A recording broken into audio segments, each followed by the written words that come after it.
Al Cierre con Andrés Mompotes. Bienvenidos, hoy es 1 de octubre de 2018, comienza el mes y estamos listos ya para grabar aquí, en la sala de noticias del tiempo, Al Cierre, el podcast de esta casa editorial con el cual analizamos las causas y las consecuencias de los temas más importantes del día. Y este lunes vamos a hablar de las explicaciones que la Corte Suprema tendrá que dar ante una instancia internacional por el caso Uribe, de la investigación sobre la fortuna de los chavistas, del terrible caso de la niña asesinada en Fundación y del partido de mañana entre Millonarios y Santa Fe. Soy Andrés Mompotes, su director de Información del Tiempo. Comenzamos. La clave de las noticias. Y en el tema clave tenemos un nuevo capítulo en la controversia entre el expresidente Álvaro Uribe y la Corte Suprema.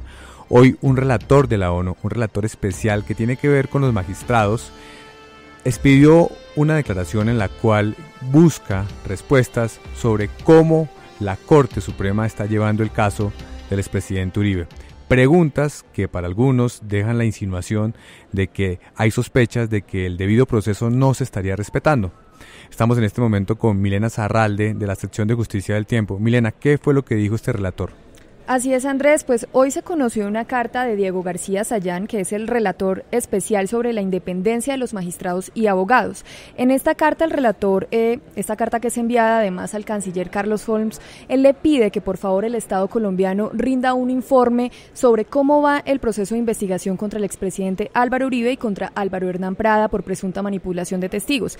En esta carta digamos que hace unos cuestionamientos muy puntuales en los que pide que el Estado colombiano responda qué tanto se está garantizando la independencia de los magistrados que están investigando Uribe, qué tanto se le está respetando el derecho a una segunda instancia, qué tanto digamos que son imparciales los juzgadores que en su momento le abrieron la investigación en ese proceso y los que ahorita lo están llevando, porque recordemos que pues los magistrados que le abrieron esa investigación no son los mismos que ahorita van a llevar la investigación contra Uribe porque le corresponderá a la sala de instrucción en primera instancia. Entonces son una serie de preguntas que le llegan a la Cancillería y que la Cancillería a su vez le hace llegar a la Corte Suprema de Justicia. Yo creo que es bueno decir que no conocemos antecedentes de este tipo de preguntas para la Corte Suprema. Ya la Corte se pronunció también. ¿Qué dijo, sí, Milena? Claro, así es, Andrés. La Corte Suprema de Justicia dijo que ellos no toman esto como un cuestionamiento sobre su trabajo porque afirman que es un cuestionario que está basado en denuncias que el expresidente o los abogados del expresidente Uribe interpusieron ante la Comisión de Derechos Humanos de las Naciones Unidas. Entonces, lo que dice la Corte es qué bueno que haya una instancia internacional que pues verifique, digamos, estas quejas que ha tenido el presidente Uribe en ese sentido, quien ha dicho que hay digamos una persecución política en su contra y también una persecución judicial en su contra y que por eso se está haciendo ese proceso. La Corte dice que qué bueno que esté esta instancia, que ellos no lo toman como un cuestionamiento a su labor y que ellos responderán en las próximas 2 semanas a estas preguntas que le está haciendo el relator especial para la independencia de magistrados y abogados. ¿Y cuál es la consecuencia inmediata de esto? Las decisiones que toma el relator, ¿cuáles son? Claro, digamos que por ahora, Andrés, lo primero que hay que decir es que esto toma un tiempo, o sea, la comisión lo que está haciendo en este momento es preguntarle al Estado colombiano por esas dudas que tiene sobre qué tantas garantías ha tenido o no el expresidente Uribe en este proceso penal que se sigue en su contra. El Estado colombiano, a través de la Corte Suprema, de las respuestas que le envíe la Corte, el Estado colombiano tiene 60 días para responderle a esta comisión y ya esta comisión, con base un poco en toda esta información que recaude del Estado colombiano como de la defensa del expresidente Uribe, ellos elaboran un informe. El relator finalmente nos dicen podría ser un informe que estaría el otro año, en unos 6 meses más o menos, se espera que esté listo el otro año. Y este informe del relator, ¿qué es, Andrés? Y esto es importante, digamos, explicarlo. No se trata de una condena contra el Estado porque esta oficina o este comité, esta Comisión de los Derechos Humanos no tiene el poder de condenar al Estado colombiano, sino que saca una decisión. Hay una diferencia entonces con la Comisión de la CIDH de la OEA. Contra la Corte Interamericana Interamericana de Derechos Humanos, que ellos, hay una digamos, sí diferencia. condenan al Estado colombiano, claramente. Entonces, ¿cuál es claro, el efecto? El efecto puntual es que ellos sacan un informe en el que dicen Colombia o está cumpliendo o está incumpliendo con las garantías que tiene que darle al expresidente Uribe en cuanto a sus derechos al debido proceso y demás derechos que él alega o demanda ante esta comisión, está cumpliendo con los tratados internacionales en materia de derechos humanos o no, respecto pues a la decisión que tome esta comisión. Y en todo caso, Andrés, esta es digamos un informe que ellos hacen unas recomendaciones al Estado colombiano para que mire cómo se garantiza, si es que llegara a encontrar que hay una vulneración al debido proceso en el caso de Uribe, mire cómo se garantiza y se corrige esa situación y pues digamos que no es una decisión vinculante, es decir, no es que si la comisión en dado caso llegara a decir se está vulnerando el debido proceso de Uribe, el proceso de Uribe se vaya a caer porque pues no es una decisión como tal que tenga esa fuerza vinculante. Muy importante el contexto, Milena, pero también ahora pasando un poco a los resultados de esta decisión, uno podría pensar que políticamente, si es una decisión política, sí estamos viendo cómo el caso sale internacionalmente y cómo se generan unas preguntas a la Corte. Claro. En momentos en los que hay una discusión muy fuerte en el país entre los mismos magistrados que han salido a dar declaraciones públicas, señalando que se sienten atacados por declaraciones de un sector del Centro Democrático en relación con sus decisiones.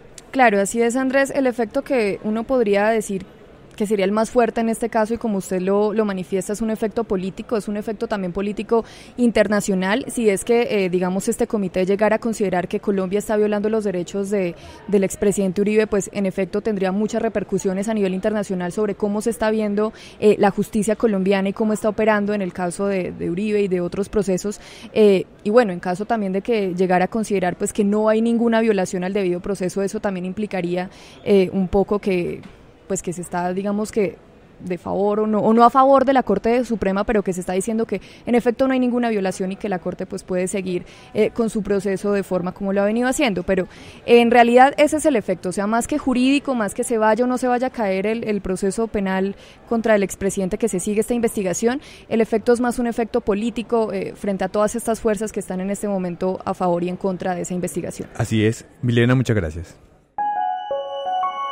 Lo más leído en eltiempo.com. Y continuamos con lo más leído, nos vamos para Venezuela, donde tenemos este titular que tiene toda la atención de la gente en eltiempo.com, y es: los chavistas que se enriquecieron con la revolución en Venezuela. Estamos hablando de un informe especial, de una investigación que relata cuáles fueron esos personajes del círculo de Chávez que durante ya más de 15 años, alrededor de 20 años, han aprovechado esta circunstancia para, en medio de escándalos de corrupción, llenar sus bolsillos. Estamos con Eduard Soto, editor internacional del Tiempo. ¿Qué cuenta este informe, Eduard? ¿Qué tal, Andrés? Y a los amigos navegantes del tiempo.com un saludo. Pues cuenta más o menos, basados en libros y en informes periodísticos, cómo en los últimos 20 años de revolución chavista, por concepto de corrupción, más de 800.000 millones de dólares se han quedado en manos de personas allegadas al régimen bolivariano de Venezuela. Es decir, estamos hablando de una suma enorme y en un régimen que supuestamente se había blindado en los primeros años de este tipo de situaciones, pero que lastimosamente con el paso del tiempo creó una nueva clase social que en Venezuela se llaman los boliburgueses, que son aquellas personas vinculadas con el régimen de Chávez y ahora con el régimen de Nicolás Maduro, que gozan de prerrogativas y de un estatus especial que les permite llenar sus bolsillos a costa de las maniobras que ha hecho el gobierno de Maduro y en su momento de Chávez para sostenerse en el poder. ¿Y qué puede pasar con estas personas? Con ellos, entiendo que alguno de ellos ya está en manos de la justicia o ha hecho acuerdos incluso con la justicia estadounidense para tratar de revelar más secretos de quienes han hecho transacciones ilegales utilizando el sistema financiero internacional. ¿Qué va a pasar con ellos? Andrés, es que pensemos que estamos hablando de casi 20 años, o de 20 años, para ser exactos, ahora en diciembre, en donde un montón de gente se ha lucrado. Entonces, algunos que pertenecían al círculo chavista, se fueron a vivir a Estados Unidos con sus fortunas y allí han logrado estar a cambio de colaboración judicial para implicar a otras personas. Otros, por ejemplo, han puesto sus dineros en Andorra y en otros paraísos fiscales para no ser pillados, pero ya la justicia internacional, Estados Unidos e incluso también la justicia de Venezuela los han capturado, los han detenido o los han los han encerrado pues para que no sigan robándose plata del erario, y otros simplemente siguen campantes disfrutando de los beneficios que les da la revolución en este momento comandada por Nicolás Maduro. Entonces no todos han tenido la misma suerte, pero por ejemplo unos que eran muy cercanos al presidente Hugo Chávez Frías y que en ese momento cayeron en desgracia, pues la justicia de Maduro los está persiguiendo para hacerles pagar o para meterlos en la cárcel. Le voy a cambiar de tema rápidamente. Cuéntenos, ¿qué fue lo que pasó hoy en La Haya, en el Tribunal Internacional de Justicia, en relación con el caso, la vieja polémica entre Chile y Bolivia? Andrés, digamos que fue un fallo histórico en la vieja reclamación que tenía Bolivia contra Chile de una salida al mar. La Corte Internacional de Justicia de La Haya dictaminó hoy en un fallo muy contundente y con una votación de 12-3 que Chile no estaba obligado a negociar con Bolivia una salida al mar, y a pesar de esto instó a que los dos países finalmente dialoguen y busquen una solución de consenso. Es decir, el recurso que tenía Bolivia a través de la Corte Internacional de Justicia de exigirle a Chile una salida al mar prácticamente quedó desechado, y en este momento solamente le quedan algunas instancias más del órgano, más del tipo de la Organización de Naciones Unidas y otro tipo de cosas, pero ya prácticamente... Sí, y hay que decirlo ya sinceramente, ya es muy difícil, sí, ya esta decisión derrumba las pretensiones de Bolivia. Sí, sin lugar a dudas, esto cada vez es más lejano, ya hay poquísimas posibilidades, es decir, cualquier pataleo son pataleos de ahogado en este momento, para decirlo en términos coloquiales. Eduardo, muchas gracias. Escucha Padres sin Instrucciones, el nuevo podcast del Tiempo. Todo lo que nos pasa como papás desde el día en que empezamos a hacerlo.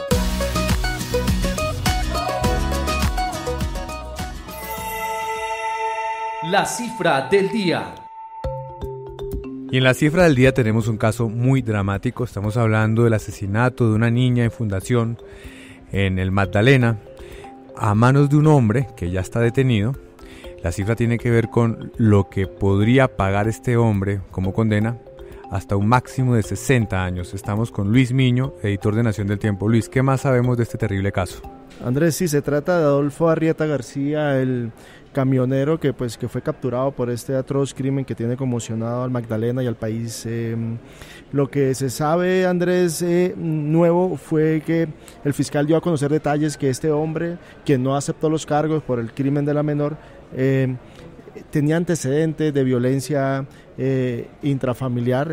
Al parecer intimidó en alguna ocasión a su esposa con un arma de fuego y la amenazó con asesinarla. Este caso, lo que dicen las autoridades, no fue denunciado oficialmente, pero pues es una versión que tienen ellos de los vecinos y va a ser también una de las pruebas que van a tener en su contra pues en el proceso que se adelanta, ya que él no aceptó los cargos.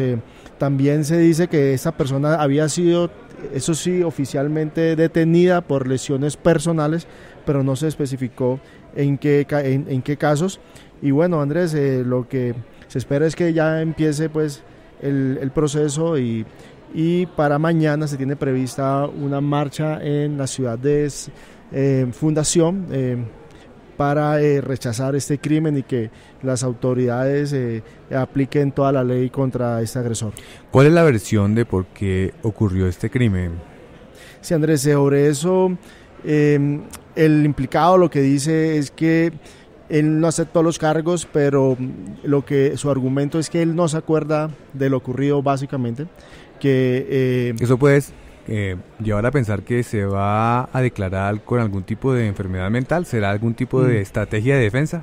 El fiscal le preguntó si él tenía algún trastorno mental en la audiencia y él lo negó también. Lo que dice que hubo una especie de ataque de ira, pero que él no es consciente de que él haya asesinado. Por eso él no él no aceptó los cargos, él fue Ataque capturado de en ira, flagrancia. ¿por qué en contra de la niña? Porque el argumento del implicado en este caso lo que dice es que él había mucho ruido de niño en el exterior de su vivienda, y cuando lo que él recuerda ya es la escena de la niña, que él no tiene, que él parece que tuvo ese arranque o esa explosión, pues, y ocurrió la tragedia, pero él no acepta que él con sus propias manos haya asesinado a la niña. Lo que están intentando ahora ver las autoridades, porque esta versión también está en entredicho, es con los restos de la niña, pues su cuerpo fue incinerado, es determinar si ella antes de este hecho fue abusada sexualmente por este hombre. Eso tumbaría esta versión, lo que pues habría un poco más la explicación del caso de que no solamente fue un crimen, sino también fue un caso de abuso sexual. Pues sí, las explicaciones del detenido pues son un poco, él no acepta que tiene ningún trastorno, pero tampoco admite recordar nada. Su abogado sí ha dado más pistas de que él pues en parte ha aceptado el crimen, pero él oficialmente no aceptó los cargos por homicidio agravado. Lo que quiere decir que mañana nos tocará estar muy pendientes de la audiencia y también del rechazo que todos queremos hacer en el país en contra de este crimen. Luis, muchas gracias. Ahora escucha los podcasts del Tiempo también en iTunes. Lo que viene para su información. Y en lo que viene vamos a hablar del clásico capitalino que se da por cuenta de la Copa Sudamericana. Mañana el partido de vuelta. Finalmente vamos a saber quién pasa a la siguiente fase entre Millonarios y Santa Fe en la Copa Sudamericana. Estamos con Felipe Villamizar de la sección de Deportes del Tiempo. Felipe, ¿qué se sabe del partido mañana? ¿Qué alineaciones están listas para este partido? Hola Andrés, bueno, digamos que los dos equipos, sobre todo Santa Fe viene con bajas, sufrió una lesión de Castellanos, Moya, Carlos Senado posiblemente podría retornar al once inicial, estaría en la defensa, una defensa que viene bastante fracturada precisamente por esas lesiones y que viene en un mal momento, y por parte de Millonarios pues pondrá casi que el 11 que viene trabajando en los últimos partidos, con Auche y Iron del Valle en la delantera, buscando ese gol que tienen refundido desde hace rato y a ver si les alcanza para clasificar. Un partido en donde los pronósticos son bastante nulos porque los dos vienen con muchas deficiencias. Podemos hablar de que son parejos, pero parejos por lo bajo en este momento, por el momento que están viviendo por fuera de los 8 en la Liga Colombiana. Sí, los dos tienen un nivel bastante flojo. En la liga no muestran sus mejores cartas, no juegan bien al fútbol, les falta profundidad, no crean opciones de gol y cuando las crean, que son muy pocas, las cerran. En Santa Fe hay algo bueno, es que vuelve Wilson Morelos, su goleador, una esperanza para el equipo cardenal. Esperemos a ver si de pronto mañana se les da, pero la verdad podría ser un partido como el de ida, que fue rocoso, en donde se pegaba mucho, era más la fuerza que el mismo juego que tuvieran. ¿Qué pasa si terminan empatados? Si terminan empatados con un 0-0, se van a penales. En dado caso de que sea un empate por otro resultado, Santa Fe es el que clasifica por haber anotado gol de visitante. Ah, tuvo gol de visitante, pero anteriormente. No, el primer partido fue 0-0. Si llega a anotar ahorita en ese partido en donde Millonarios es el local, pasa a Santa Fe. Ah, claro, porque están jugando en Bogotá, pero ahora están en la cancha de Millonarios. Exacto. Muy bien, estaremos muy pendientes. ¿A qué horas es el partido? 7:45 de la noche. Total medidas de seguridad para que el clásico capitalino se viva, sobre todo en paz. Felipe, muchas gracias. Termina este episodio de Al Cierre. Los invitamos a que nos escuchen en las plataformas de Spotify y en iTunes Podcast. Los invitamos a que nos acompañen también mañana aquí, al finalizar la tarde, en eltiempo.com. Feliz descanso.